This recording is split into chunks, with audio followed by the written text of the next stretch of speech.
Good day, everybody, and welcome to another edition of the Military and Foreign Affairs Network. I am your host, the voice of reason.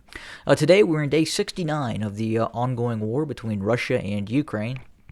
And today we're going to start our coverage in Odessa and then kind of go in a counterclockwise rotation as we talk about the ongoing conflict. So within the last 48 hours, it would appear that we've seen the Russians starting to utilize the P-800 Onyx supersonic cruise missile, originally designed to engage and target naval systems such as warships and what have you. And this system was used against ground targets located in and around Odessa. And this P-800 Onyx is a system that has a speed of around Mach 2 to Mach 3. It roughly weighs about 3 tons and carries a 600-pound warhead. And this system apparently was fired from some locale within the Crimea at targets near Odessa, quite possibly the Odessa airport facilities. We think that the Russians were targeting warehouses that were holding TB2 Bayraktar drones and possible other weapon systems that have been delivered by the North Atlantic Treaty Organization and the United States. So the question is why are the Russians using this supersonic anti-ship weapon system against ground targets near Odessa? And we think the reason for that is the air defense environment that encircles Odessa, that's in and around Odessa. Buk, S-300 systems have had some success in shooting down some of these Russian cruise missiles that have been targeting aim points, especially near the city of Odessa.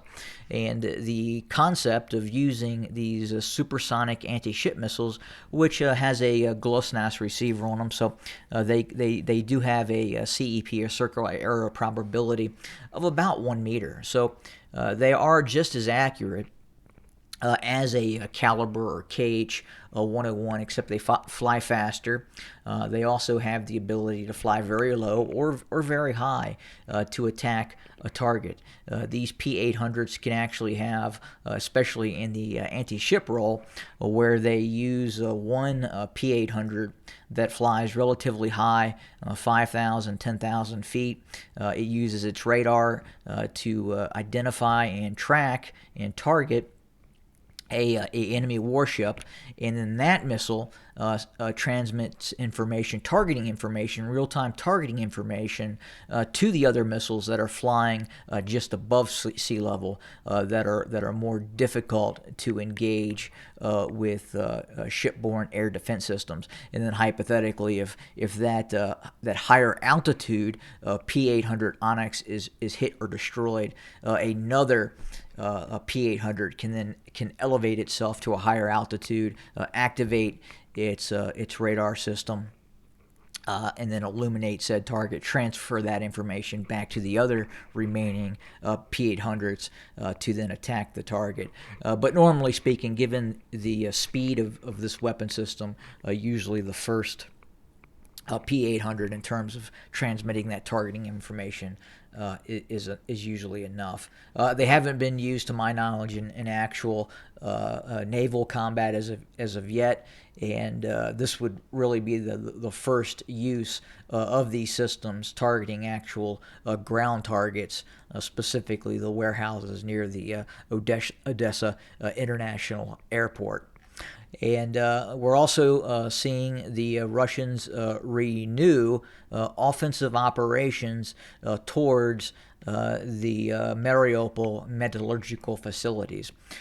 We understand that roughly 7 Russian battalion tactical groups are involved in this operation designed to storm and or defeat the remaining estimated anywhere from 500 to 2,000 Ukrainian fighters that are still holed up and fortified in the bunker systems in and around this very large facility, as you can see it on our map. So that attack is underway presently. And we'll have to see if the Russians are indeed successful, or the Ukrainians are able to fend off another wave of Russian attacks towards the Mariupol metallurgical facilities. The Russians are really looking to close out operations in Mariupol and move on to other operations. They've obviously been fighting near Mariupol for in excess of 60 days now, and initial timetables probably had the Russians achieving success in Mariupol within the first 30 days. However, we at MFAM did not anticipate the Russians would take Mariupol easily. We knew that the Ukrainians had fortified Mariupol, and it would be indeed a long slog for the Russians to, in fact, seize control of this city. In other news, further to the northeast, we have now seen Russian forces enter the outskirts of the city of Lyman. We understand that Ukrainian forces may be attempting to evacuate the town of Lyman. Right now, there's relatively basically one road out now of Lyman. The Russian forces have severed in 2 places the Lyman to Severodonetsk main highway that's just to the southeast of the town, and that leaves an area where the Ukrainians can leave to the southwest of the town that is remaining. But as the Russian forces continue to press towards the Severodonetsk or the Severensky Donetsk River, Ukrainian forces could end up being cut off, just like they were in Mariupol. So the possibility that we would see Ukrainians withdraw from Lyman, I would say, is very real. It does not seem to be a very sound tactical decision to have some of these better trained fighters that are fighting within the vicinity of Lyman and other areas be cut off and encircled like the Ukrainian forces were cut off and encircled within the city of Mariupol. So the Ukrainians may be looking to avoid the mistake of allowing their forces to be encircled and enveloped like they were in Mariupol. And again, it's probably going to be a rough loss for the Ukrainians if Mariupol and those 500 to 2,000 very well trained and battle hardened soldiers fighting it out in the Mariupol metallurgical plant were in fact to surrender. But right now, especially in the southeast and the area of operations running from Izium down to Horlavika, Russian forces are really frustrating Ukrainian forces at the moment. They've really changed their operational tempo. We are not seeing these massive battalion tactical maneuver groups moving forward in rapid manner that then gives the Ukrainian forces the ability to ambush these forces and, more importantly, the follow-on logistical forces, as we have seen earlier in the war. Now the Russian forces continue to basically sense and shoot. They are moving forward with reconnaissance elements, unmanned aerial vehicles, identifying targets, Ukrainian field units in defensive positions. They're taking their time and then utilizing there are vast amounts of heavy artillery to reduce and destroy Ukrainian army positions, especially in this area of concern as we see it.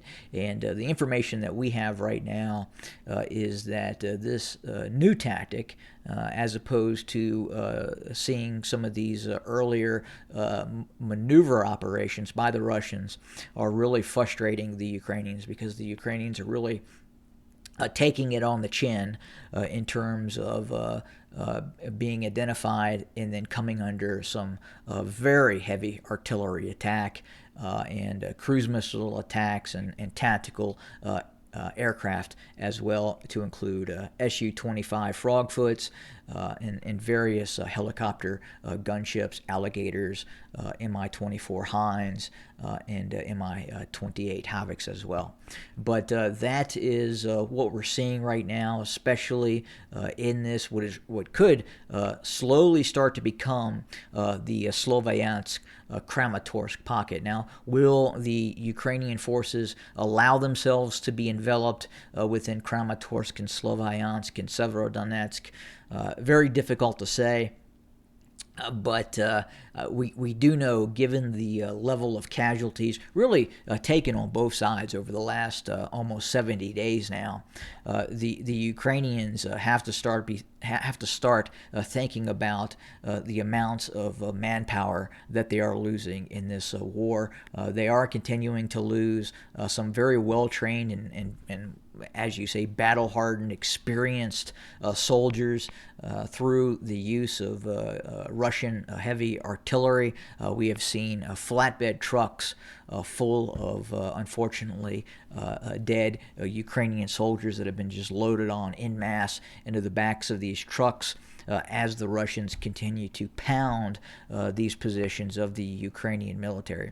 At the same time, the Ukrainians continue to be a very, very tenacious foe for Russian forces, especially when and if the Russian forces start to maneuver. They often find themselves in the same predicament of facing these very experienced anti-tank guided weapons teams that prove to be incredibly lethal towards Russian armored infantry fighting vehicles and tanks. But right now, the Russians really are kind of pivoting towards the use of multiple launch rocket systems, heavy artillery, and tactical air assets to identify, reduce, and destroy Ukrainian fighting units, which is, again, frustrating the Ukrainian military, especially in this area of operations. So as the war continues, we can expect that the Russians will continue this strategy, be it a slow strategy of victory. It is still one that is starting to reduce the level of casualties being taken by Russian forces and increase the level of casualties on the part of Ukrainian forces, and that's really what you want to do in terms of a fighting force. You want the other force to die for his country. You don't want to die for your country, and everyone's probably heard that before, but just had to say it. But anyway, that's kind of where we sit right now, and we will continue to cover and monitor the operation as it continues. We may have another report earlier or later in the day as we continue to monitor ongoing events. Thanks for joining us. Have a wonderful day.